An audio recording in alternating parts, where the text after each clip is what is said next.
3 सालों की मेहनत के बाद अबू धाबी में इंजीनियर्स और आर्किटेक्ट्स एक ऐसी बिल्डिंग का स्ट्रक्चर बना चुके थे जो किसी भी तरह मुमकिन नहीं था।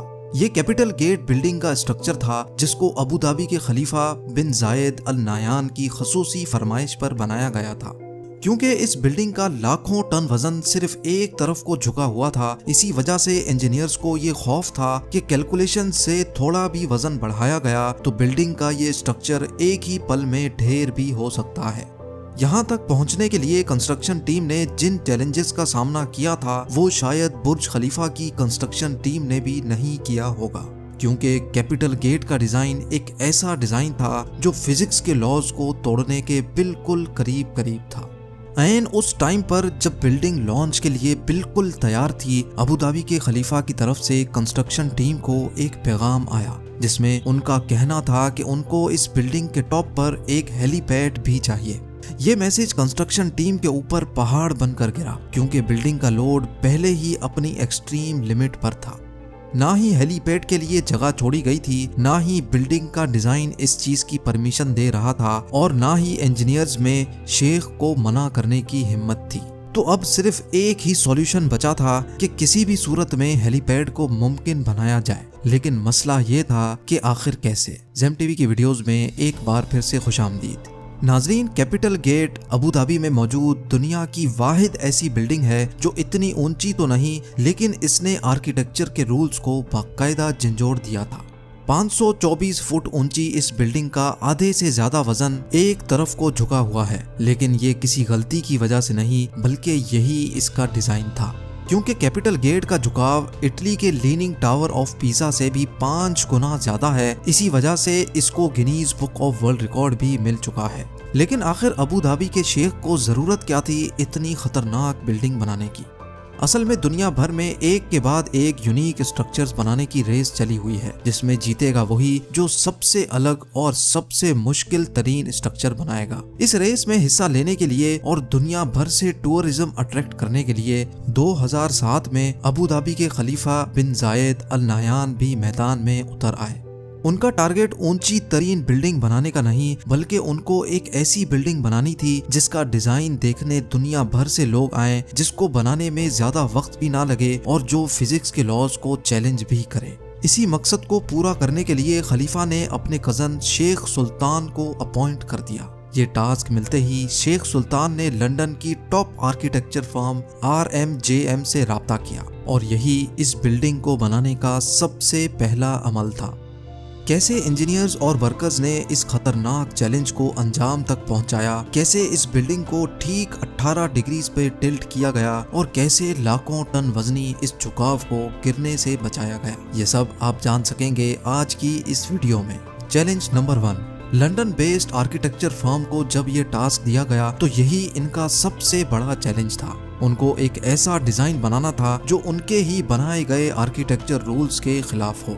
आर्किटेक्चर फर्म के कई डिजाइन्स पहले तो रिजेक्ट किए गए, लेकिन फिर इस डिजाइन को बनाने के लिए उन्होंने अबू धाबी के रेगिस्तान में मौजूद खूबसूरत रेत के टीलों और समंदरी लहरों से इंस्पायरेशन ली और अब बारी थी कुदरत के इस खूबसूरत जोड़ को शक्ल देने की। कॉन्सेप्ट आर्किटेक्ट नील वेंडरवीन ने दिन रात एक करके ऐसा डिजाइन पेश किया जिसको समंदरी लहर की शेप दी गई और जिसका बॉटम रेत के टीलों जैसा था। और तो और हर एंगल से देखने पर बिल्डिंग का व्यू बिल्कुल चेंज हो जाता है। Challenge number 2। यह डिजाइन शेख सुल्तान को पसंद तो बहुत आया, लेकिन इसमें एक मसला था। जी हाँ, कैपिटल गेट के डिजाइन को रियलिटी बनाने के लिए एक्स्ट्रा ऑर्डिनरी इंजीनियरिंग चाहिए थी, क्योंकि डिजाइन के हिसाब से बिल्डिंग का टॉप उसके बॉटम से पूरे 108 फीट हटा हुआ था और जिसकी वजह से बेइंतहा फोर्सेस पैदा होंगी जो बिल्डिंग की फाउंडेशन को जमीन से ही उखाड़ देंगी। तो अब कंस्ट्रक्शन टीम के लिए ये चैलेंज था कि उनको एक ऐसी फाउंडेशन तैयार करनी थी जो झुकी हुई साइड के लाखों टन के वजन को आराम से झेल सके। इस चैलेंज को अंजाम तक पहुंचाने के लिए प्रोजेक्ट आर्किटेक्ट टोनी आर्किबोल्ड ने फाउंडेशन बनाने का काम स्टार्ट कर दिया।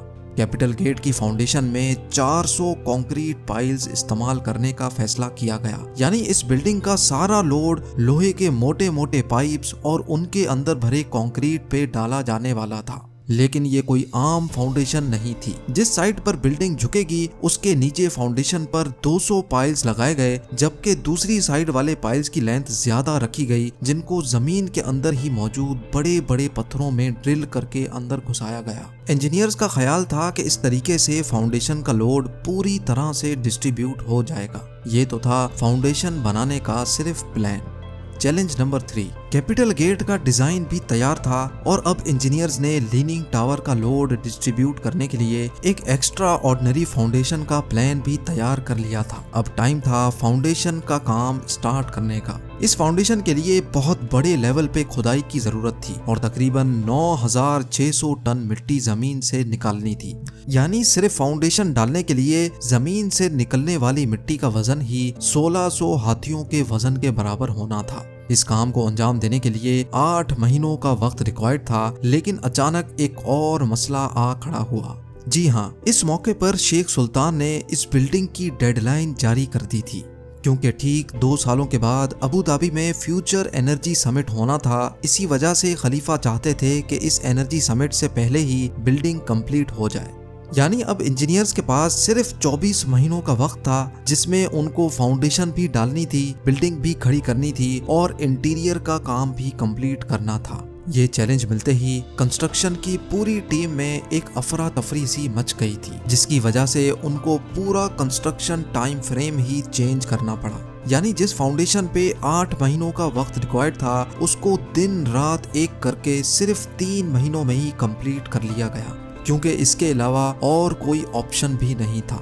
चैलेंज नंबर 4, जैसे ही फाउंडेशन पूरी तरह से सूख गई, कंस्ट्रक्शन टीम एक बार फिर से मैदान में उतर आई। अब इनका चैलेंज था टावर की कंस्ट्रक्शन स्टार्ट करने का, लेकिन यहाँ उनको एक और चैलेंज का सामना करना पड़ा। नॉर्मल स्काई स्क्रैपर्स एक सॉलिड कोर के गिर्द बने होते हैं जो बिल्कुल सीधा ऊपर तक जाता है, लेकिन कैपिटल गेट के केस में अगर ऐसा ही कोर बनाया गया तो झुकाव की वजह से कोर एक तरफ को मुड़ भी सकता है, जिसके इंतहाई खौफनाक नतायज भी हो सकते हैं।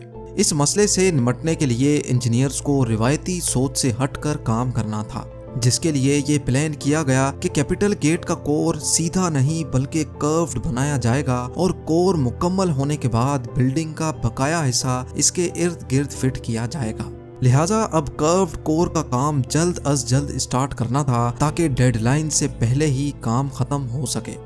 चैलेंज नंबर 5, इस खास किस्म के कोर को बनाने के लिए हैरत अंगेज तौर पे 2 करोड़ 15 लाख केजी का स्टील और 3 करोड़ 60 लाख केजी का सीमेंट कंक्रीट इस्तेमाल होना था। लेकिन अब यहाँ एक और मसले ने जन्म लिया। अबू धाबी की कड़कती गर्मी में दिन के टाइम पर पारा 50 डिग्री सेंटीग्रेड तक पहुँच जाता है। अगर कंक्रीट को इस गर्मी में डाला गया तो वक्त से पहले ही वो खुश्क हो जाएगा, जिसकी वजह से कोर में क्रैक्स पड़ने का खदशा था। लिहाजा अब कंस्ट्रक्शन टीम को एक ऐसा सॉल्यूशन सोचना था जिससे कंक्रीट डालते ही खुश्क ना हो।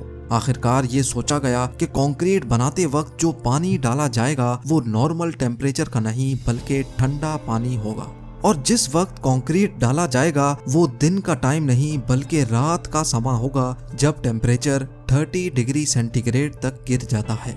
ये काम अंजाम देने के लिए आइस फैक्ट्री से बर्फ मंगाई जाती, जिसको पिघलाकर ठंडे पानी के तौर पे सीमेंट और पत्थरों के साथ मिलाकर कंक्रीट मिक्सचर बनाया जाता था। तकरीबन 150 रातें यानी 5 महीने लगाकर कैपिटल गेट का कर्व कोर कंप्लीट कर लिया गया। चैलेंज नंबर 6, अबू धाबी के सेंटर में वर्ल्ड क्लास स्ट्रक्चर बनाया जा रहा था, जिसका आधे से ज्यादा काम पूरा हो चुका था, लेकिन असल चैलेंज अभी बाकी था। जी हाँ, कंस्ट्रक्शन टीम ने कोर को तो थोड़ा कर्व्ड शेप दे दिया था, मगर अब बारी थी बिल्डिंग के असली झुकाव की, जिसके लिए डायग्रेड टेक्नोलॉजी का इस्तेमाल होना था, जिसमें लोहे से बना फ्रेम छोटे छोटे हिस्सों में कोर के गिर्द लगाकर बिल्डिंग को झुकाया जाना था। टोटल 720 लोहे के बड़े बड़े फ्रेम्स बनना थे, लेकिन बिल्डिंग की शेप की वजह से हर फ्रेम को अलग से डिजाइन करना था। यानी टोटल 720 लोहे के फ्रेम्स, हर एक फ्रेम का वजन 16,000 केजी और हर एक फ्रेम की शेप एक दूसरे से अलग होगी।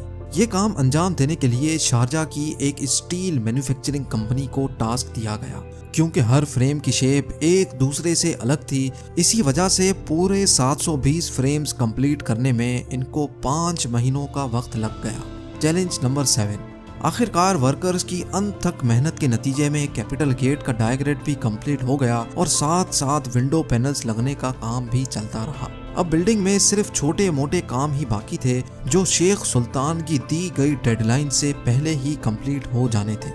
बिल्डिंग अब हैंडओवर के बिल्कुल करीब ही थी कि अचानक अबू धाबी के खलीफा के ऑफिस से एक मैसेज आया जिसमें उन्होंने कैपिटल गेट के टॉप पर एक हेलीपैड की फरमाइश कर दी।